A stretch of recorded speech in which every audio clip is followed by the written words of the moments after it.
इस सेशन में हैं अजीत राय सर, जो कि वरिष्ठ फिल्म समीक्षक एवं नाट्य समीक्षक हैं, और दूसरी तरफ हमारे साथ हैं प्रसिद्ध फिल्म अभिनेता जिनका नाम है विक्रम कोचर।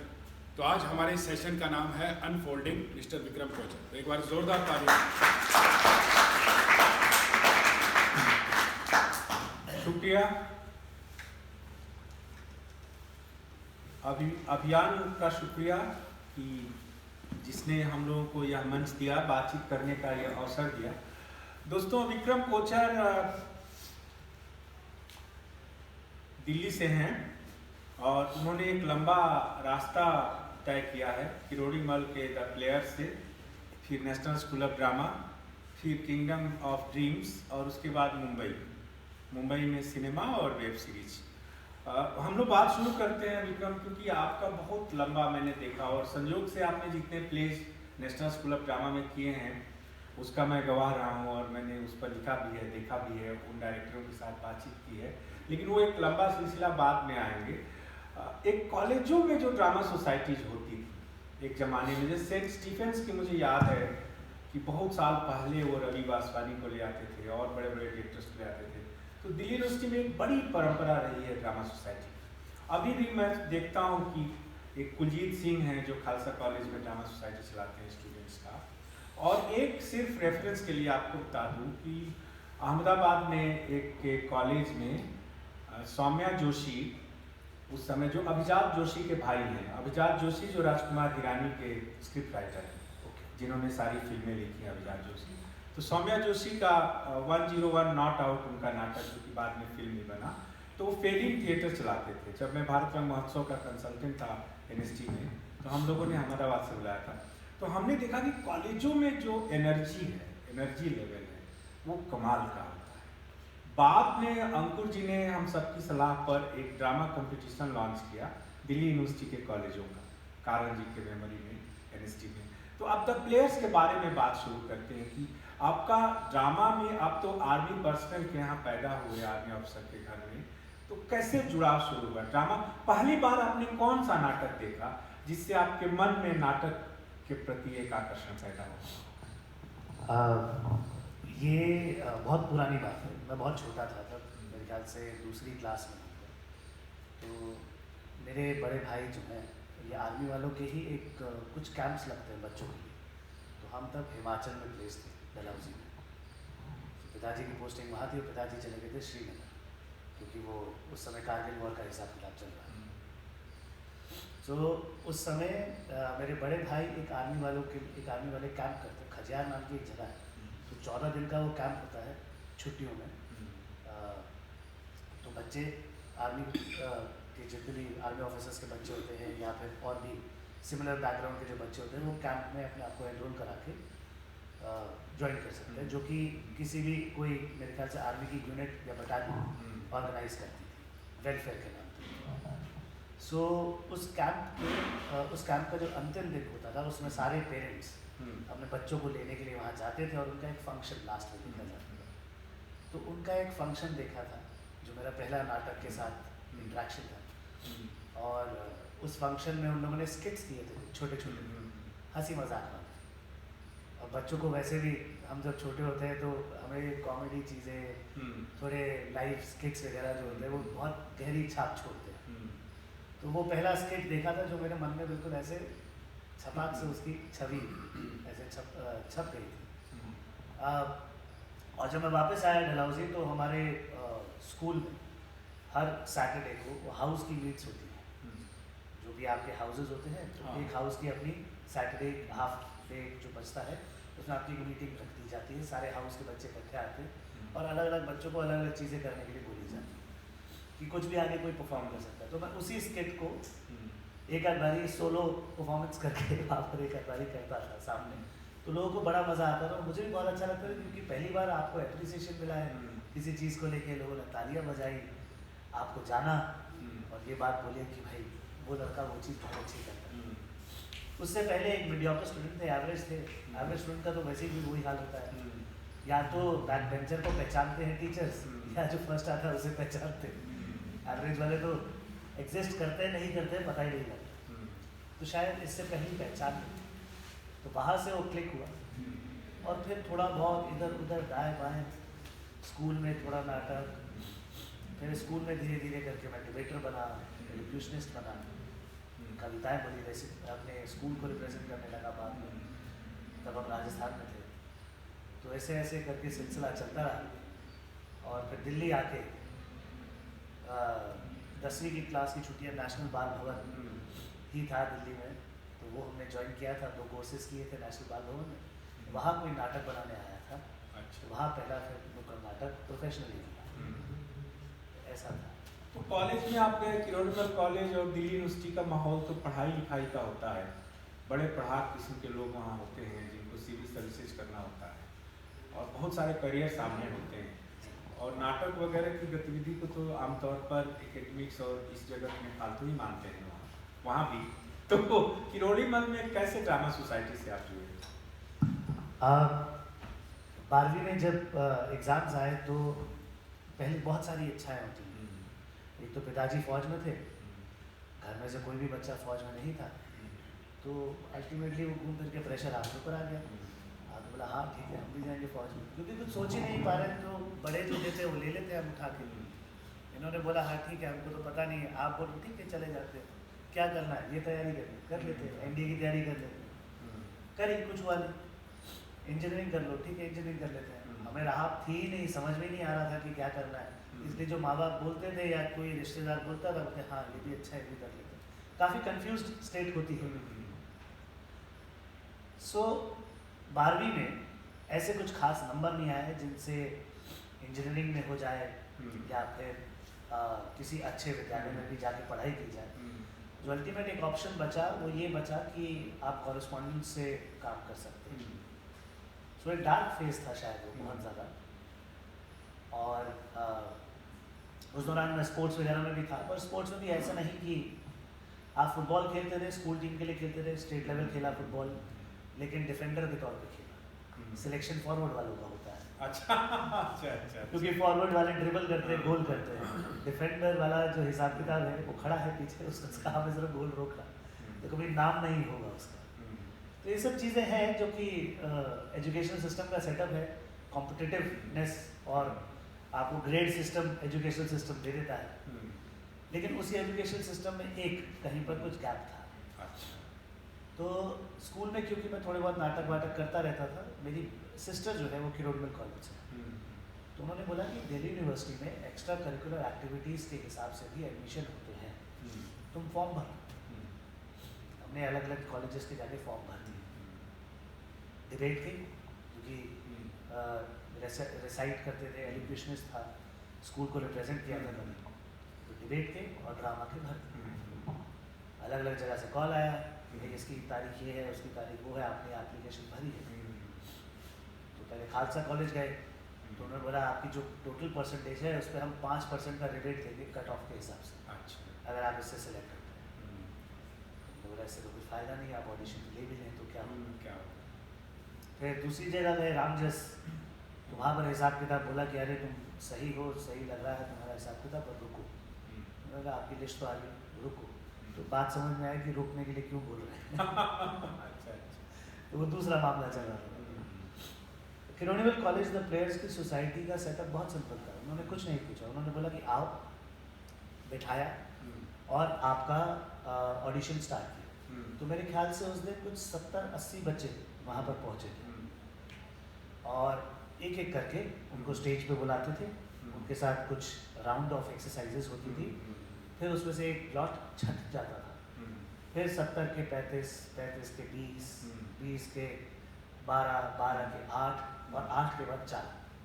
तो तीसरा नाम उसमें मेरा नाम सुना, और जो 4 थे ये फाइनल सिलेक्शन।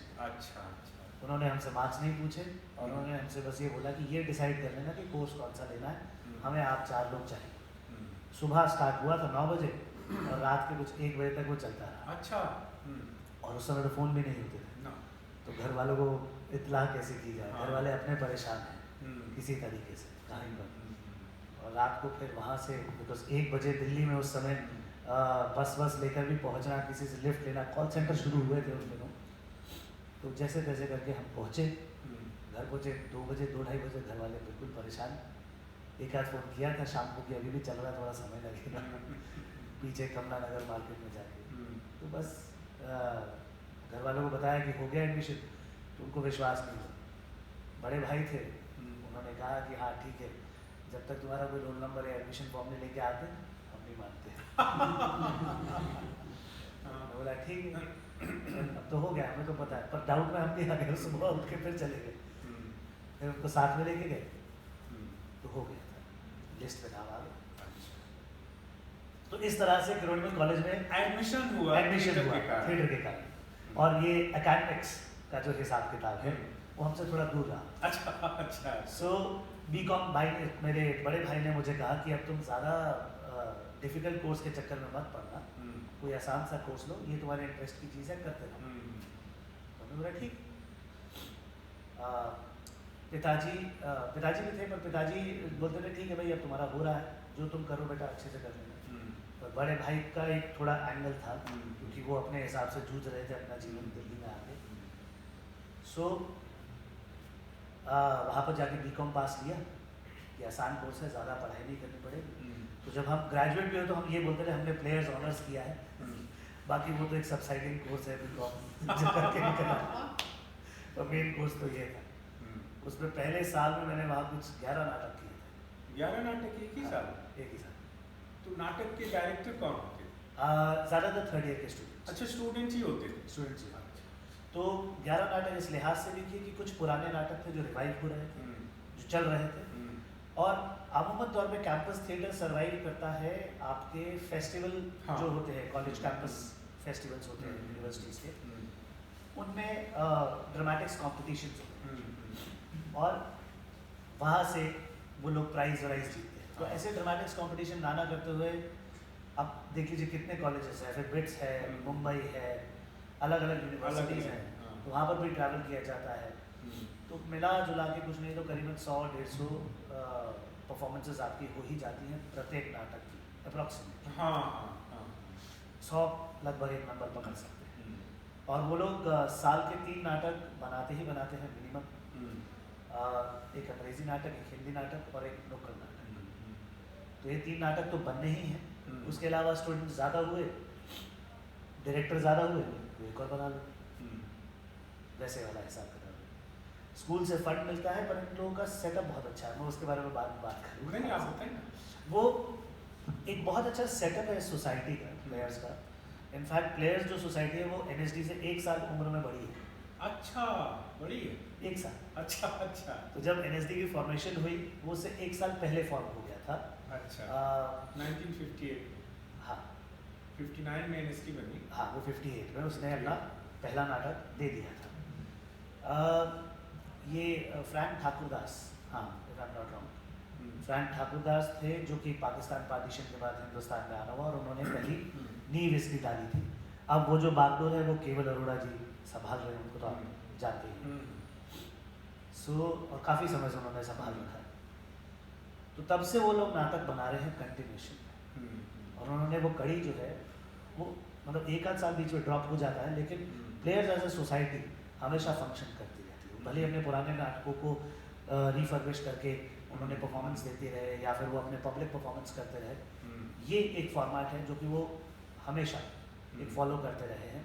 और उसका एक फंडा है कि वो लोग कॉम्पिटिशन्स में जाते हैं, कॉम्पिटिशन्स में जीतते हैं, तो जीत पे हमको बताया जाता है कभी कोई ताली नहीं बजाएगा, कभी कोई खुशी नहीं मनाएगा। अच्छा। क्योंकि उनका सिंपल सा फंडा है कि ये हमारी मजबूरी है कि हम कंपटीशन में परफॉर्म करते हैं। ये प्लेयर्स का मानना है। मतलब नाटक जो है वो कभी भी कॉम्पिटिटिव नहीं होता, आर्ट है। ये तो हम अपनी एक बात रखने की कोशिश है और एक जरिया है। तो वहाँ से वो एक सीख आई, और जब भी वो जीतते थे कहीं पर, उसका एक मोटा जो भी पैसा आता था सोसाइटी में कोई अपने साथ नहीं ले जाता था, वो सोसाइटी के फंड में जाता था। अच्छा। करते करते उस सोसाइटी ने अपनी लाइट्स बना ली, उस सोसाइटी ने अपने म्यूजिक इंस्ट्रूमेंट्स बना लिए, अपनी कॉस्ट्यूम का बैंक बना लिया।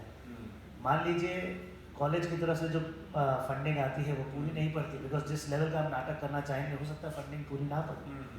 जब वो फंडिंग पूरी नहीं पड़ती है तो हम अपने पुराने बैंक में से पैसा निकाल के उन नाटकों के लिए इस्तेमाल करते हैं।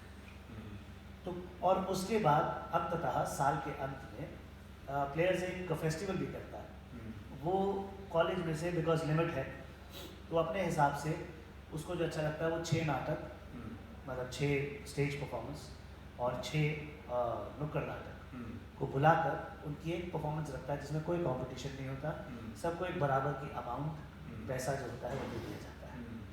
ये एक और तरीका है लोगों को बताने का कि देखो कंपटीशन ज़रूरी नहीं है, आप फेस्टिवल में एक अमाउंट लेके सबको बराबर भी बांट सकते हैं, तो उसमें कोई ऐसी बात नहीं है। और हम उन्हें स्टेज प्रोवाइड करते हैं, एक दिन प्रोवाइड करते हैं, हर नाटक के बाद एक डिस्कशन होता है। तो एक फॉर्मेट है जो कि प्लेयर्स एज अ सोसाइटी ने थिएटर के लिए काफ़ी अच्छे तरीके से फाउंडेशन ले करता है। ये नाटक आप किरोड़ीमल कॉलेज के ऑडिटोरियम में करते थे, ये सारे जो बात आप बता रहे हैं, हाँ। इसका वेन्यू क्या होता था? किरोड़ीमल कॉलेज का ऑडिटोरियम। अच्छा, और ये हम लोग स्टूडेंट आते थे नाटक देखने? काफ़ी आते थे। वो ऑडिटोरियम हमारे लिए घर था। अच्छा। हम वहाँ नाटक प्रिपेयर करते थे, जैसे यहाँ पर मनीष भाई नाटक प्रिपेयर करते थे, तो वैसे ही हम लोग वहाँ पर नाटक प्रिपेयर करते थे, वहीं पर आके डिस्कशंस होता था। गर्मियों की छुट्टियों में कॉलेज स्टार्ट होने से पहले ही हम लोग नाटक पढ़ना शुरू कर देते थे और बहुत सारे नाटक पढ़ते थे, उसमें से कोई 3-4 सेलेक्ट करते थे कि ये करना है, ये करना है, ये करना है और क्यों करना है और कैसे करना है, तो उसमें बहुत सारी डिस्कशंस होती थी। और आमतौर पर डायरेक्टर उसके आपके 3rd ईयर के सीनियर होते थे आमतौर पर जी। बाहर का कोई बड़ा डायरेक्टर या नामी डायरेक्टर नहीं आया उसमें? नहीं, वर्कशॉप्स के लिए ज़रूर आते हैं, वर्कशॉप के लिए आया कि कुछ वर्कशॉप्स कराने के लिए कोई आया हुआ है, वो आके बच्चों के साथ कुछ कराना चाहते हैं तो आइए। तो आप जिन दिनों तक प्लेयर्स के साथ थे तो उन दिनों आपको याद है कि दिल्ली यूनिवर्सिटी के दूसरे कॉलेजों में कुछ ऐसी एक्टिविटी होती थी क्या?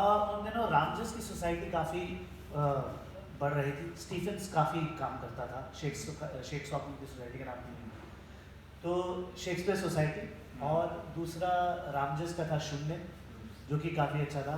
इनफैक्ट उस समय पे वेंकटेश्वर कॉलेज ने भी काफ़ी अच्छा काम किया। गार्गी कॉलेज की एक नई और कमला नेहरू कॉलेज की, गार्गी कॉलेज काफ़ी अच्छा काम करता था, कमला नेहरू कॉलेज की एक नई सोसाइटी बनी थी और वो लोग काफ़ी अच्छे नाटक लेकर आए। नुक्कड़ नाटक में दयाल सिंह कॉलेज ने काफ़ी अच्छा काम किया। हिंदू कॉलेज काफ़ी फेमस हुआ था, इब्तिदा नाम है उनकी सोसाइटी का। ये बहुत एक्टिव थे हमारे। अब जब अब लौटते हैं दिल्ली तो आपको लगता है कभी संपर्क है उन लोगों से कि इन दिनों उन लोगों की क्या हालत है? हाँ है, द प्लेयर्स है। बीच में हम लोग का ऑडिटोरियम टूट गया था, अच्छा, तो क्योंकि बहुत पुराना हो गया था, दीवारें गिर रही थी, तो उसको रिकंस्ट्रक्ट कराने की मुहिम खड़ी हुई थी। तो जितने प्लेयर्स वाले थे सब इकट्ठे हुए, उसके लिए एक फेस्टिवल किया गया, सारे पुराने एक्स प्लेयर्स इकट्ठे हो गए। ये एक फैमिली है, काफ़ी बड़ी एक फैमिली है। हालांकि ये गलत शब्द है क्योंकि सोसाइटी में बार बार बताया जाता है कि हम एक फैमिली नहीं है, हम एक सोसाइटी है। मैं भूल नहीं रहा हूँ तो शायद अमिताभ बच्चन ने कुछ जी। कंट्रीब्यूट किया था ना किरोड़ीमल कॉलेज की उस जी अभियान के लिए, अभियान, क्योंकि वो वहाँ पढ़े थे और उन्होंने वहाँ अपने ज़माने में नाटक किए थे, ऐसा मुझे बताया गया था। जी वो भी प्लेयर्स से ही। अच्छा, प्लेयर्स ने किया? अच्छा हाँ भाई, मतलब मुझे याद है। हालांकि हम लोग ये मानते हैं क्योंकि उन्होंने बहुत 1 साल की अच्छा। या 1-1.5 साल की वहाँ पर एक आध परफॉर्मेंस की थी, पर हाँ वो प्लेयर्स के हिस्सा ज़रूर है।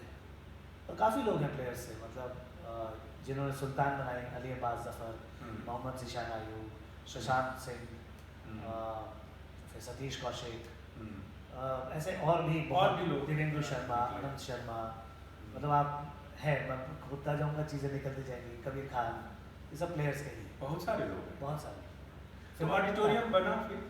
ऑडिटोरियम बन रहा है, अच्छा, बन रहा है और काफ़ी चीज़ें भी ठीक है। इनफैक्ट मैं कल ही किसी एक से मिला जो कि इनके डांस ग्रुप का हिस्सा थी, वो भी प्लेयर्स से थी, तो उन्होंने बताया कि हाँ चल रहा है।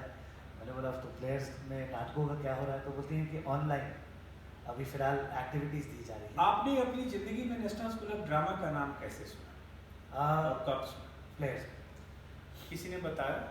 हाँ, पहले सबसे पहले तो मुझे पिताजी ने बताया। अच्छा, कह रहे तुम मंडी हाउस जाओ, क्योंकि जब दिल्ली उनकी पोस्टिंग हुई थी तो दिल्ली में उनका इंडिया गेट आना जाना होता था। हाँ, तो मंडी हाउस में किसी से मिल लिए थे और राष्ट्रीय नाट्य विद्यालय में किसी से बात कराए, तो उन्होंने बोला कि चलो मैं तुम्हें वहाँ पर किसी से मिलवा दूँगा, तुम नाटक वाटक करते हो, देख लो क्या है। तो ऐसा उन्होंने पहली बार एक बार कहा था। फिर उसके बाद कॉलेज ही स्टार्ट हो गया, कभी जाना नहीं हुआ उस तरफ। फिर कॉलेज में सुना, तो फर्स्ट ईयर के बाद, मतलब फर्स्ट ईयर में ही सुन लिया था नेशनल स्कूल ऑफ ड्रामा का नाम, और हम लोगों को नाटक वाटक देखने के लिए भेजा जाता था कि जाओ देख कर आओ, क्या होता है नाटक देखो। अच्छा। तब वो 20-20, 30-30 रुपए की टिकट होती थी। हाँ। तो हम लोग जाते थे। तो आपको याद है कि आपने नेशनल स्कूल ऑफ ड्रामा का पहला नाटक जिंदगी में कौन सा देखा था? नहीं, ढंग से याद नहीं है। फिर भी जो याद है वो पहली मेमोरी जो है, मान लीजिए पहला भूल जाए कि कब देखा, क्या देखा। जी, मेरे ख्याल से मैंने जाने मन देखा था शायद। हाँ, जाने मन देखा था शायद। उधर अपना आपका रेपर्टरी का शो है। हाँ हाँ, जाने मन की ओपनिंग से हम लोग जुड़े हैं, हम जानते हैं। वामन केंद्रे ने उसको किया था जी। उसका प्रीमियर मैंने अंकुर जी ने देखा था। अंकुर जी डायरेक्टर थे उस समय। नहीं, मुझे याद आया, उससे पहले भी एक नाटक मैंने देखा था। अच्छा याद दिलाया, थर्ड ईयर की प्रोडक्शन थी। हाँ। और ये अमितेश ग्रोवर ने डायरेक्ट किया था। अच्छा। गड्ढा खोद के हाँ। आसपास एक अरीना बनाया है, और सेक्टर में एक पुल था। इश्तियाक आरिफ खान उसमें मेन एक्टर हुआ करते थे। That was my first, because Amitesh Grover भी प्लेयर्स से हैं, और वो हमारे सीनियर थे जो NSD गए थे। अच्छा। तो उसकी वजह से हम भी पहुंचे थे कि अरे कोई हमारा एक सीनियर है जो कि NSD गया है, देखे जरा NSD क्या है। तो वैसे तो NSD आप पहली बार जब गए होंगे तो आपको क्या फीलिंग हुई? क्योंकि वो उस स्पेस की एक एनर्जी है जी। कोई भी टूरिस्ट या कोई भी अनजान यदि वो उसमें चला जाता है तो उसको कुछ अलग सा फील होता है। हाँ, मुझे लगा ये मेरे लिए बना। आपको लगा कि NSD आपके लिए बनी है? हाँ, मतलब यही तो जगह है जहाँ मुझे आना है, और ये तो ऐसा है कि कंस्ट्रक्ट हुआ है तो आई हैव टू बी है। मतलब ये, और इनफैक्ट जब मैंने पहला अटेम्प्ट जब किया था, और पहले अटेम्प्ट में मैं इंटरव्यू के टाइम पे ही बाहर हो गया था, पहले अटेम्प्ट में सिलेक्ट नहीं हुआ। आपने बहुत इम्पोर्टेंट फीलिंग शेयर की है, क्योंकि जब मैं पहली बार कान फिल्म फेस्टिवल की रेड कार्पेट पर गया तो मुझे भी ये लगा कि ये मेरे लिए ही जगह बनी है, और मैं जब तक मेरे हाथ पांव चलते रहेंगे और जब तक मेरी जान रहेगी मैं आजीवन यहाँ आऊँगा हर साल। ये होता है कि आपका एक ड्रीम, और उस तरह से। तो फिर आपने पूछा किसी से कि NSD में कैसे एडमिशन होता है? जी, क्या करना होता है? आसपास दोस्तों से ही, बिकॉज बनवारी लाल जी की जो बेटी है, वो भी प्लेयर्स एडमिशन थी, और अच्छा। हमारे बैच की थी मल्लिका।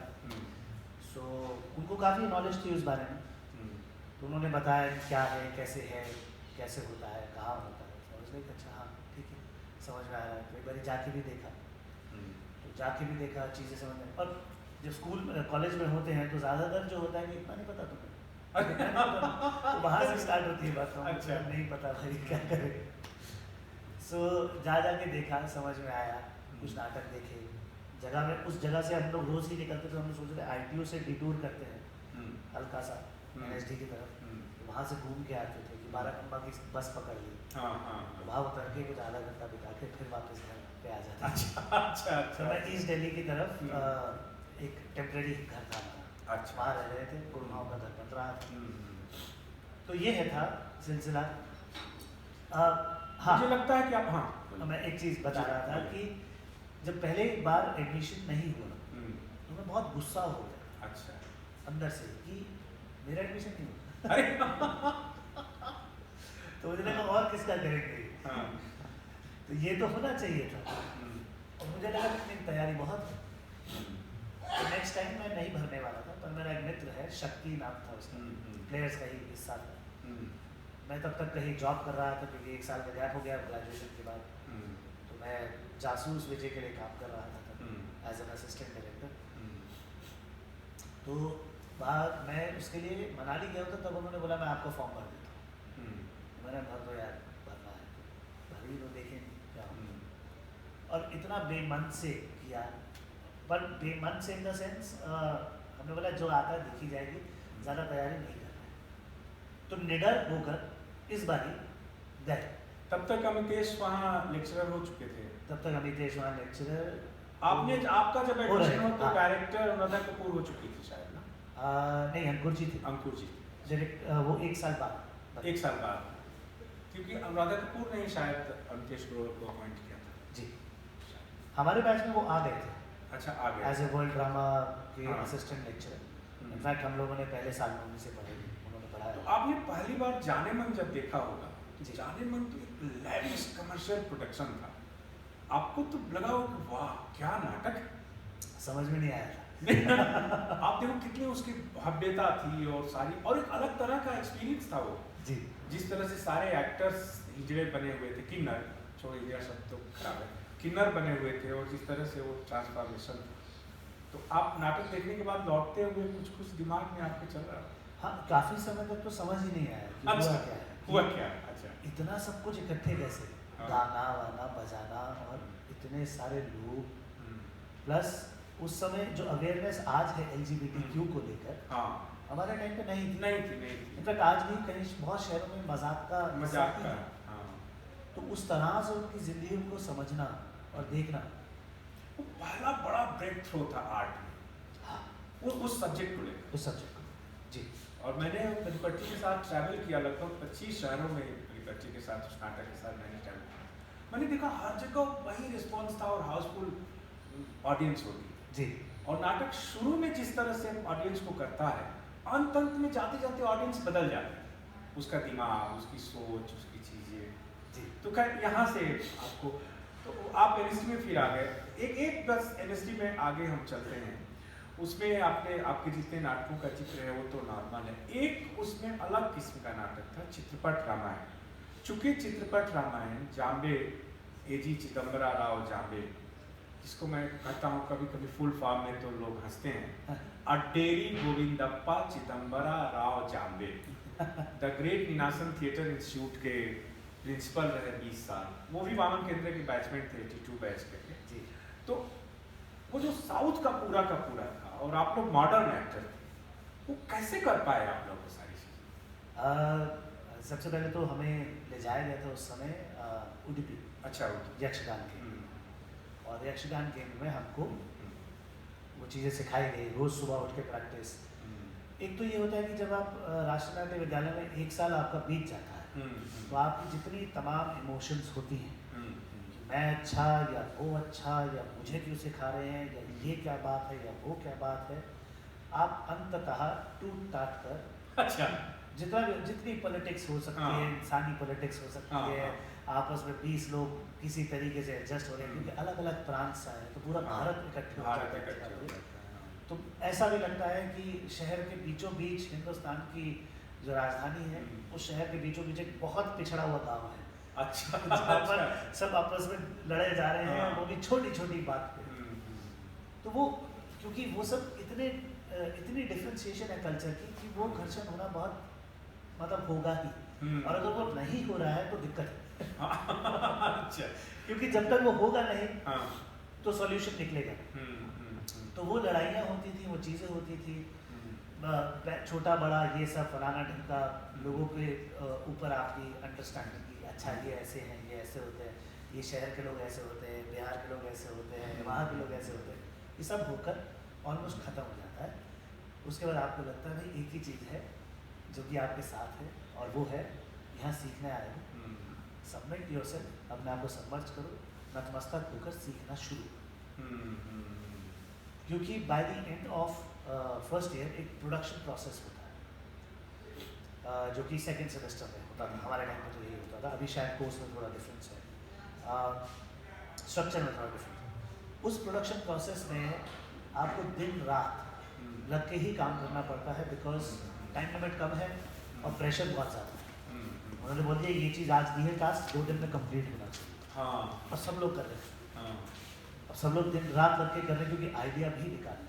मैं सिर्फ इसको इसलिए मैं पूछ रहा हूँ कि जी जाम्बे ने मुझे एक लंबा इंटरव्यू दिया था जो रंग प्रसंग में छपा था, जिसमें कहा था कि ये NST के लिए चैलेंज है कि जो हमारे देश के फोक और ट्रेडिशनल आर्ट हैं, ड्रामेटिक आर्ट्स हैं, उसमें जो कलाकार हैं वो रचे बसे हैं, वो वर्षों से उसी में काम करते हैं जी, लेकिन हमें 40 दिन में हमें एक्टर्स को वैसा कर देना जी, बहुत बड़ा चैलेंज है। हाँ, मान लीजिए यक्षगान शैली में चित्रपट रामायण आपको करना है, तो जो एक्चुअल आर्टिस्ट हैं वो तो 10-10 साल से उसको कर रहे हैं जी, और आपको 40 दिन में करना है, तो ट्रांसफॉर्मेशन कैसे हो जाता है 40 दिन? मैं वही सॉरी इसी पे आ रहा था। हाँ जी सर, वो बात ये है कि एक तो सेकेंड ईयर के सेकेंड सेमेस्टर की बिगनिंग में ये स्टार्ट होता है, यानी 1.5 साल आप बिता चुके हैं राष्ट्रीय नाट्य विद्यालय में, और आपके मन में जो चीज़ें थी वो हो चुकी हैं, आप ऑलमोस्ट इस एंड पे पहुंच जाते हैं कि मैं अब जो मिलेगा बिकॉज अभी टेंशन ये आ गई है कि 1 साल और बचा है, वो लास्ट ईयर होगा। जब पहला साल स्टार्ट होगा तो ऐसा लगता है कि तो 2 साल और है, पर ये पहला सेमेस्टर खत्म होने के बाद होता है यार आधा बीत गया। अच्छा, आधा बीत गया और आप अपने आप को आंकते हैं कि आपने क्या सीखा, क्या हुआ, इतनी सारी चीज़ें हो गई, सब लोग पुराने भी हो गए, तो आपकी अंदर की खुद की चीज़ शुरू हो जाती है। और उस समय ये एक इनपुट दिया जाता है जहाँ पर आपको एक ट्रेडिशनल जगह पे ले जाया जाता है, एक फोक फॉर्म सिखाने के लिए महीने भर के। तो आपकी बॉडी इतनी अडेप्टेबल हो जाती है हाँ। तब तक, एक तो इतनी ज़्यादा training, physical training, mental training, कि आप चीज़ों को अडेप्ट करना बहुत जल्दी सीख जाते हैं। प्लस आप सवाल या निशान बाद में उठाते हैं, आप सीखने के लिए तैयार हैं। आपके मन में बात भाव बिल्कुल उस समय बैठ जाता है मेंटली कि अभी ये जो दे रहा है गुरु, मैं इसे ग्रहण करूँ। जब पूरा दे देगा उसके बाद मैं सवाल उठाऊंगा अगर बचेगा तो। हो सकता है इसकी शिक्षा में जो ग्रहण कर रहा हूँ उसमें ही मेरे सारे सवालों के जवाब हैं। अभी तो फिलहाल आँख बंद करके इनको फॉलो करो। तो वो एक साइकोलॉजी, ये मैंने उस अपने बैच के टाइम पे, अपने टाइम पे मैंने महसूस किया कि वो एक साइकोलॉजी हमारी आ गई थी। तो हमारे लिए उस समय प्रोडक्शन इम्पॉर्टेंट नहीं था, हमारे लिए सीखना इम्पॉर्टेंट हो गया था। इनफैक्ट हम लोग ये भी कहते थे, हमने एक बात की भी थी अनुराधा जी से कि आप हमारी प्रोडक्शन कैंसिल कर दो, हमें सिर्फ सीन वर्क्स दे दो, क्योंकि हमें सीखने को ज़्यादा मिलता है। प्रोडक्शन तो हम जिंदगी भर करते रहे। तो ये सब चीज़ें हुई और वहाँ पर सुबह से लेकर शाम तक, क्योंकि आपकी बॉडी फिजिकली ट्रेन हो रही है, आपने कथक, आपने कलरिंग पाइप को सीखा, आपने छाव सीखा, तो किसी चीज़ को अडेप्ट करना इतना मुश्किल नहीं होगा शारीरिक तौर पे। बाकी उनकी बात समझनी, क्योंकि आसपास के ही फॉर्म्स हैं। तो ये कहना कि कोई भी फोक फॉर्म पकड़ रहे हो, आपने उसके मास्टर्स पकड़ लिए।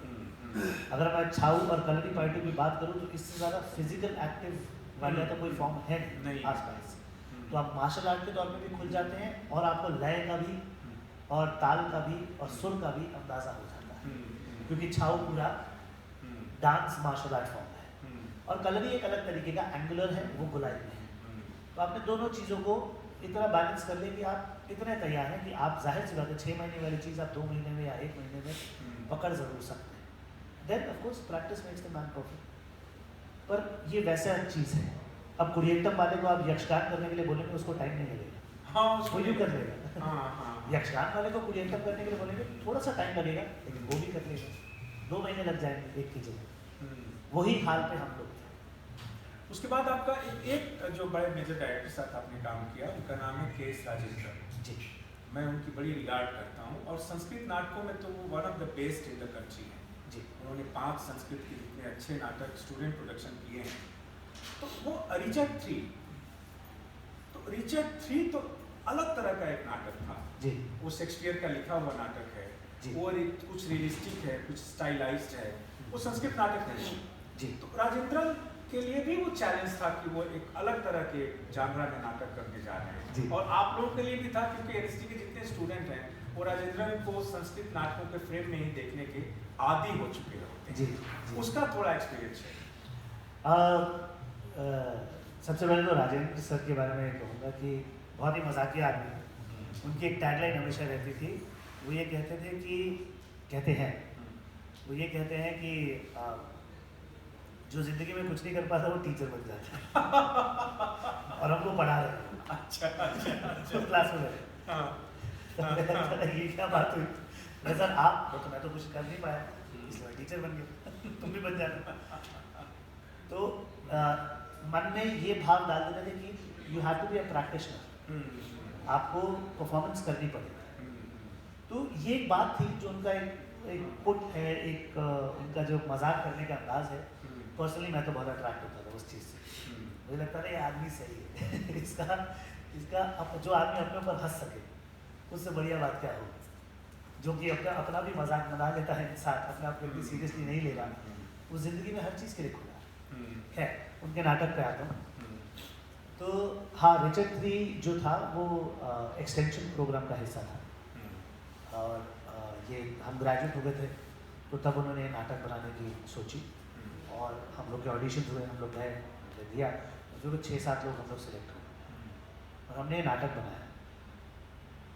तो राजेंद्र जी जब आते थे उनका जो बेसिक स्ट्रक्चर का फॉर्मेट है उनका बेसिक स्ट्रक्चर का फॉर्मेट तो संस्कृत नाटक वाला ही था, इधर ब्लॉक और इधर ब्लॉक, 3 वाला जो सेटअप रहता है आपका। और नाटक था शेक्सपियर। तो वो ओपन थे काफ़ी फॉर सजेशंस, तो हम भी उन्हें काफ़ी नए सजेशंस देते थे कि सर इसमें स्वॉर्ड फाइट डालते हैं, रियल डालते हैं, इसमें कुछ ऐसी फॉर्मेशन करते हैं। बट संस्कृत नाटक का जो एक हिसाब किताब है ना सर, इमेजेस का, जो इमेज क्रिएट करने का, जैसे वो आपका फोक फॉर्म में भी यूज़ होता है, जो चित्रपट इस्तेमाल होती है, वो वाली चीज़ें, कपड़ों का इस्तेमाल, कपड़ों को प्रॉप्स में तब्दील कर देना, पहाड़ों में बना देना या फिर दरवाज़ा बना देना, तो एक बहुत ही इंटरेस्टिंग अमालगमेशन बना उसका। और वो नाटक मतलब काफ़ी खूबसूरत और बढ़िया नाटक रहा। वो हम लोग चाइना लेकर गए, मिनिस्ट्री ऑफ कल्चर, तो वहाँ परफॉर्मेंस जब हमने की तो उसमें मेरे ख्याल से 7-8 कंट्रीज आई थी रिचर्ड III लेके, और हमारा काफ़ी अप्रिशिएट किया गया था। काफ़ी अलग अलग तरह के उसके परफॉर्मेंसेस थे रिचर्ड III के, तो वैसे भी वो एक एक्सपेरिमेंटल प्रोजेक्ट ही था, तो उस लिहाज से कभी कोई दिक्कत नहीं है। And he is ruthless on the script, वो काटने में हिचकिचाते नहीं हैं, वो वैसे है कि ये रिपीटेटिव हो रहा है, मैं आज के ज़माने को मद्देनज़र रखते हुए इसको काटना है तो मैं काटूँ। इनफैक्ट उनके साथ हमने संस्कृत नाटक भी किया था, वो तब भी वैसे थे, तो थोड़ा सा परफॉर्मेंस के एरिया में नहीं जाते हैं, वो छोड़ देते हैं बच्चों पे, हाँ तुम लोग करो वैसा है उनका हिसाब किताब। लेकिन because ultimately what he is looking at is कि आप सेंस क्या देते हैं, तो मेरे लिए तो खैर it is very easy to work with it. And मेरे जैसा एक्टर, क्योंकि I do lot of improvisation, that is my form of doing things, so उन इम्प्रोवाइजेशंस को कभी उन्होंने ब्लॉक नहीं किया। मेरे उस फॉर्म को उनसे मुझे उछाल ही मिला, क्योंकि ये भी एक तरीका है कि चीज़ को समझ के मैं शायद उसे अपना बना के किसी और आगे वाले लेवल पे इनपुट देता हूँ। स्क्रिप्ट को तो मैं समझ रहा हूँ, स्क्रिप्ट को डिसरिस्पेक्ट ना करते हुए शायद मैं कुछ एक्स्ट्रा देता हूँ, तो वो चीज़। राजेंद्रन अकेले ऐसे उन कुछ चंद इस देश के डायरेक्टर्स में से एक हैं जिन्होंने कभी भी एवरेज से खराब प्रोडक्शन किया ही नहीं। उनका हर प्रोडक्शन एवरेज से बेहतर है। आप उनको शुरू से लेकर देख लीजिए, चाहे स्टूडेंट प्रोडक्शन हो या जो उन्होंने औरंगजेब किया जो प्रोफेशनल प्रोडक्शन था, या बाकी डार से बिछुई से लेकर उड़ीसा शक्ति के टेस्ट हो किया। एक और नाटककार के बारे में मैं आपसे बात करूंगा जिनका नाम मैं बिना पढ़े बोल ही नहीं सकता, जो आपने किंग लियर किया था। और किंग लियर क्या नाम है? औलिया खुली खोजा खुली। हाँ, ये नाम मैं बिना देखे पढ़ी नहीं, इसलिए मैं वो देख रहा था कि उसका तो वो तो एक अलग तरह का डायरेक्टर था और उसकी भाषा भी अलग थी।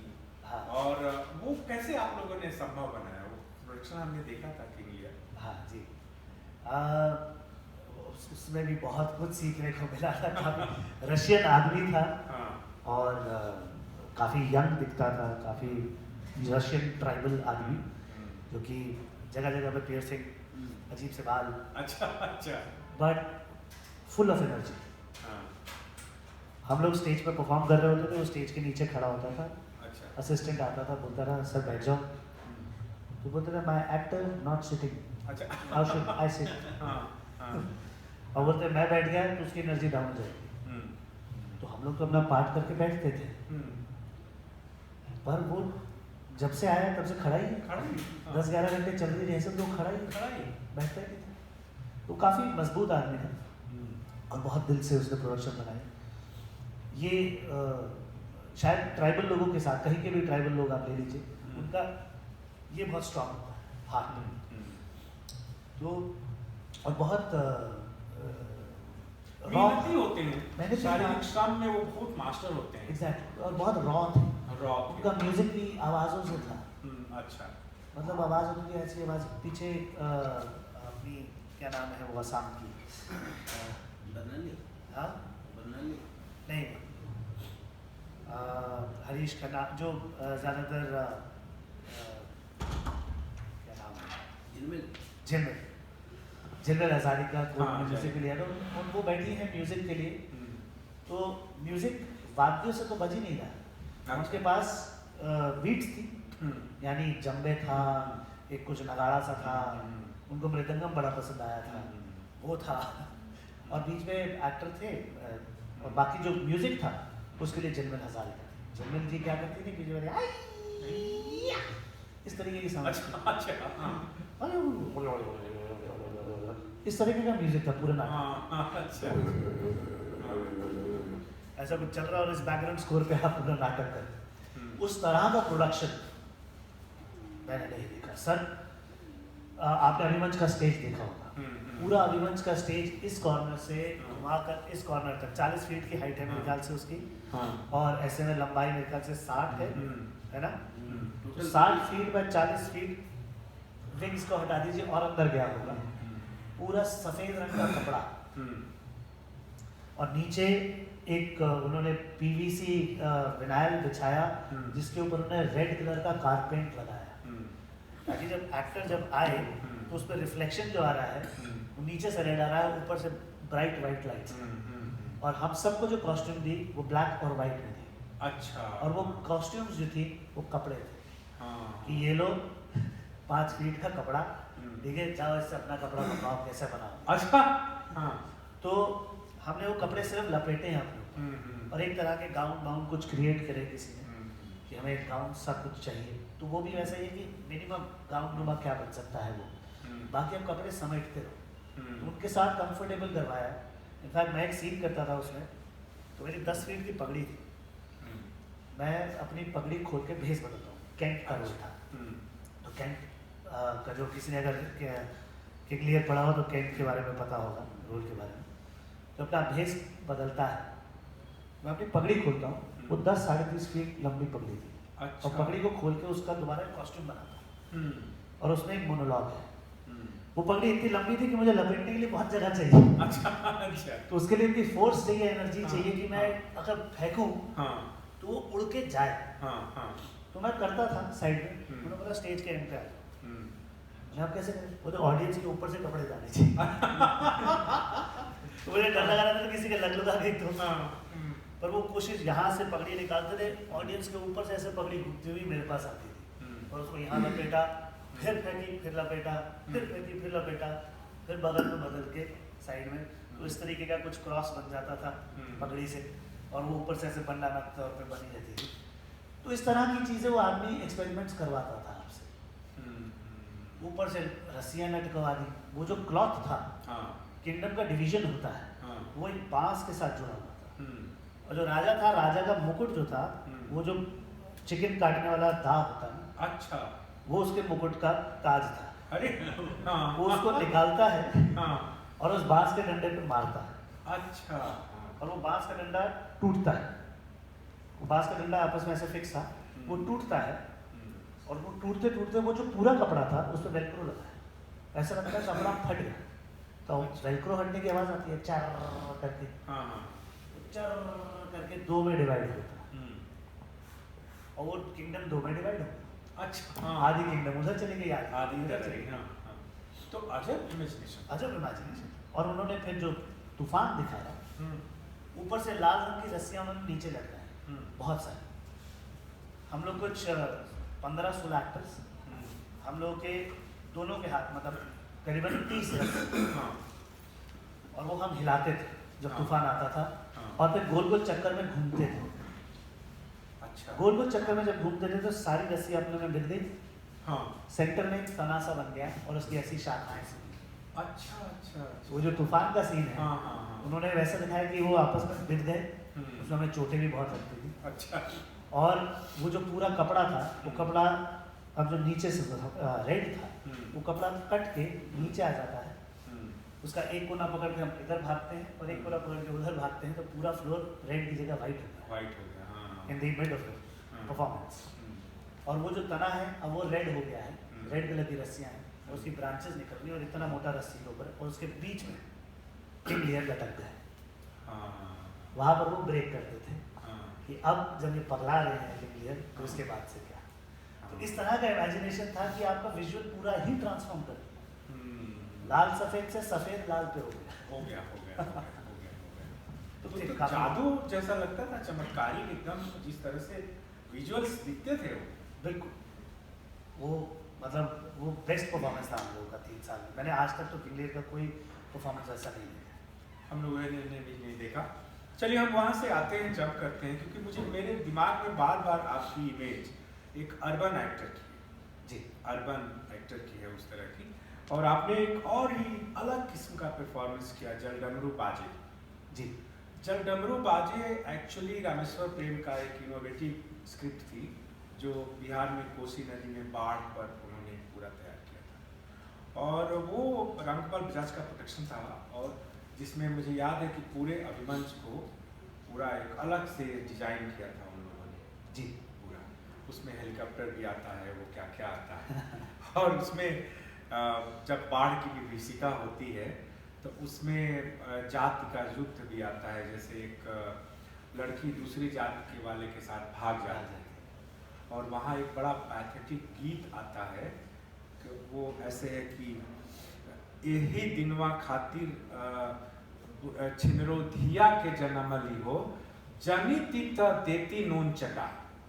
माने कि इसी दिन को देखने के लिए इस कुकर्मी औरत ने, लड़की जना, यदि मुझे पता होता है कि ये लड़की जवान होकर ऐसा करेगी, प्रेमी के साथ भाग जाएगी, तो मैं नमक चटाकर इसको मार। कितना विभत्स माने ये था, आप सोचिए। हाँ, यानी कैसे औरतों को मारते थे उस तरह से, और नाटक अपने इमोशनल एक्सट्रीम में कैसे गया, और एक रूरल सेंसिबिलिटी थी, वो आपने कैसे किया, एक रूरल सेंसिबिलिटी। सर मैं उस नाटक में घुसा था ज़बरदस्ती। अच्छा अच्छा। क्योंकि उन्होंने कास्ट को डिवाइड कर दिया था, और एक कास्ट को इधर रख दिया था कि उस समय दूसरा नाटक हो रहा था खामोश अदालत जाए, खामोश अदालत। और मैं सर के पीछे था कि सर ये जो आप कर रहे हो उसका मुझे हिस्सा बनना है। अच्छा अच्छा।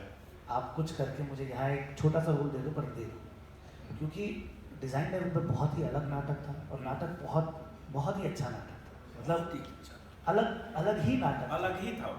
आप बोलो नाटक है या छोटी छोटी कहानियों का संग्रह है जो कि एक जगह पे घट रही है, या फिर डॉक्यूमेंट्री है तो वैसा सा नज़र आता था। तो मैंने उसमें कोई रूढ़ीवादी का काम नहीं किया था। आपने हेलीकॉप्टर की बात करी, तो उसमें एक आदमी है जो कि हेलीकॉप्टर से खाना फेंकता है, हाँ, और वो नीचे आता है, और उसे कुछ नहीं मिलता, तो गांव वालों की एक बकरी उठा लेता है। हाँ। वो मैं था। अच्छा अच्छा अच्छा। तो मैं फिजिकली काफ़ी काम करते थे हम, तो उसमें बस एक ही चैलेंज था कि भाई आपको 50 फीट से बिना रुके सपाट करके नीचे आना है, हाँ। बीच में कोई स्टॉपेज नहीं होना चाहिए, जरा दरवाजा बंद कर। हाँ। तो बस वही था। जो नाटक में मैं तो चाहता था, बीच में गाना वाना ज़रूर गाते थे। हाँ। बाकी NSD में गाने वगैरह का हिसाब किताब तो मैं वैसे भी इंडियन ओशन का काफ़ी फ़ैन रहा हूँ। वो अच्छा। वैसे भी हम लोग कर्नाटक वगैरह करते तो डफली वगैरह बजाना, इंडियन ओशन के गाने गाना, वो काफ़ी रॉ फॉर्म में है। तो हाँ, एक अर्बन एक्टर होते हुए वो एक चीज़ ज़रूर मिली, पर ज़्यादा कुछ जो अच्छा एक्सपीरियंस है ना, यदि उसके पार्ट एंड पार्सल हुए, जैसा भी रोल था, लेकिन पूरे प्रोसेस में तो आप गुजरे ज़रूर गुजरा। और उसी समय जब आप बकरी उठाते हैं तो बजाज का वॉइस ओवर आता है, जिसमें वो एक कविता पढ़ते हैं, संभवतः धूमी की कविता पढ़ते हैं। हाँ।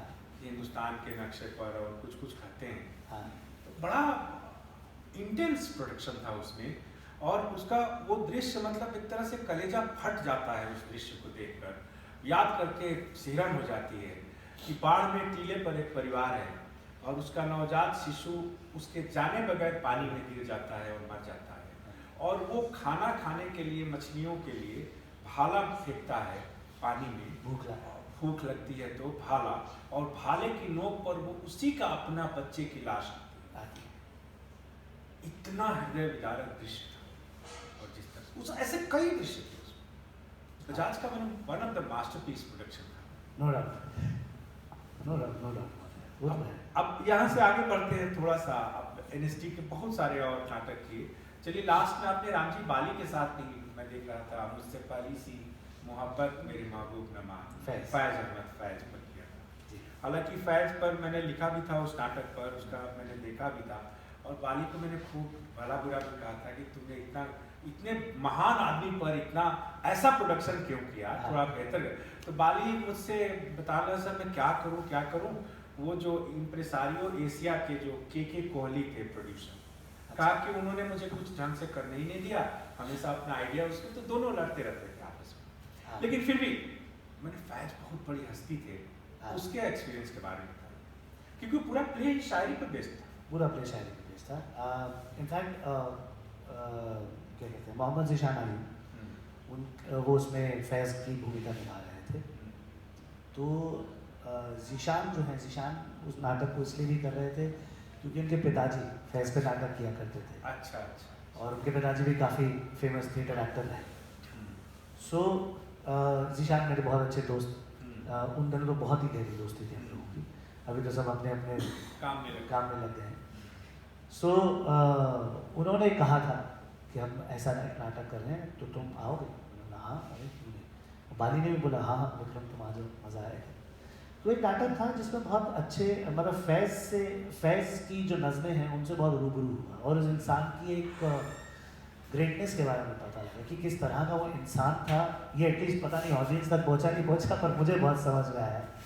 क्योंकि उन दिनों तो हम टी शर्ट्स पहनते थे जिस पर नीचे लिखा रहता था कि भाई बोल के लब आज़ाद है। हाँ, बोल के लब उस तरह की टी शर्ट्स आती थी पीपल ट्री की, और नीचे फैज़ लिखा खास तौर से अरविंद गौड़ के नुक्कड़ नाटकों की टीमें बहुत ये करती थी। एग्जैक्टली। तो हम वो पहनते थे, तो हमें लगता था कोई शायर की है नज़र। अच्छा। और वो शायर कौन था, उनसे रूबरू में सब उस नाटक के थ्रू हुआ, उनकी पूरी ज़िंदगी से। जब उन्होंने वो चीज़ लिखी है कि मुझसे पहली सी मोहब्बत महबूब नामा, ये तो हमने गाने में सुना है, लेकिन असलियत वो जब पूरी कविता आप सुनते हो तो आपको लगता है यार कितना दर्द है। तो गाने में सिर्फ इसका एक मुखड़ा सा उठाकर उससे एक रोमांटिक सॉन्ग बना दिया था। तो काफ़ी कला के साथ छेड़छाड़ करके बदतमीजियाँ भी हुई हैं, उनके बारे में भी समझ में आता है। लेकिन हाँ, फैज़ की बारीकियाँ जानने को बहुत मिली। जैसे हिंदी सिनेमा के इतिहास में बहुत सारी ऐसी फिल्में आई जो बहुत महान नहीं थी, लेकिन उसके गीत बहुत पॉपुलर हुए जी। तो लोग गीतों को सुनने के लिए वो फिल्में देखते जी। उसी तरह वो जो नाटक था वो फैज़ की शायरी सुनने के लिए देखा जाता। No doubt. आप देखिए, मुझसे पहली सी मोहब्बत मेरे महबूब दमाग में ही इतनी अच्छे से तेरी आंखों के सिवा दुनिया में रखा है, उसी में आता है। और उसमें आता है कि जब वो फैज़ मरे थे तो BBC लंदन से उनकी श्रद्धांजलि प्रसारित हुई थी। हमारे मित्र थे, अब तो उनकी डेथ हो गई, ओमकारनाथ श्रीवास्तव। एक लाइन में BBC ने जो उसको कहा, और भी दुख है जमाने में मोहब्बत के सिवा राहते, और बस एक यही लाइन थी जिससे उनको श्रद्धांजलि दी गई थी। लिखने वाले फैज़ नहीं रहे। और क्या क्या लाइनें थी, निसार तेरी गलियों पे आए वतन जहाँ ये रस्म चली है कि कोई न सर झुका के चले, उठा के चले। और एक उस तरह से करके, तो वो उसको हम लोग देखते भी थे, 2-3 बार मैंने देखा था केवल फैज़ की शायरी सुनने के लिए। लेकिन मेरा मानना है अभी भी कि वो बहुत उम्दा प्रोडक्शन हो सकता था, बशर्ते कि उस पर बहुत काम किया गया। इनफैक्ट राष्ट्रीय नाट्य विद्यालय से निकलने के बाद वो मेरा पहला प्रोडक्शन था जिसका मैं हिस्सा बना। और तब दुख हुआ, और तब ये भी लगा कि यार सच्चाई तो ये है, वहाँ आपको सरकारी दामाद बना के रख लिया जाता है, चीज़ें मिल जाती हैं, बट ग्राउंड रियलिटीज़ पे चीज़ों का मुहैया होना, आपको चीज़ें मिलना, ये थोड़ा सा दिक्कत वाला तो है। स्पेस का मिलना, हर चीज़ में पैसा इन्वॉल्व है, लोगों के इंटरफेरेंस, जिसने पैसा दिया है वो बस चीज़ें चाहता है, वो चाहता है, वही बात थी। कपड़े, फिर टाइम में 2 ही घंटे हैं, दूर दूर से लोग आ रहे हैं, उन बेचारों का नाश्ता पानी, तो ये सब खर्चे जो हैं, क्योंकि व्हाट्सओएवर ये खर्चे तो हैं सब, तो वो खर्चों का इंतज़ाम जो होता है बड़े शहर में और महंगा हो जाता है, क्योंकि बड़े शहर में आपको ट्रैवल भी करना है, दूर से भी आना है, टाइम भी लगेगा क्योंकि भीड़ भाड़ से निकल के आ पा रहे हैं। छोटे शहरों में थोड़ी ये चीज़ आसान हो जाती है। नहीं, उसमें मनीष जो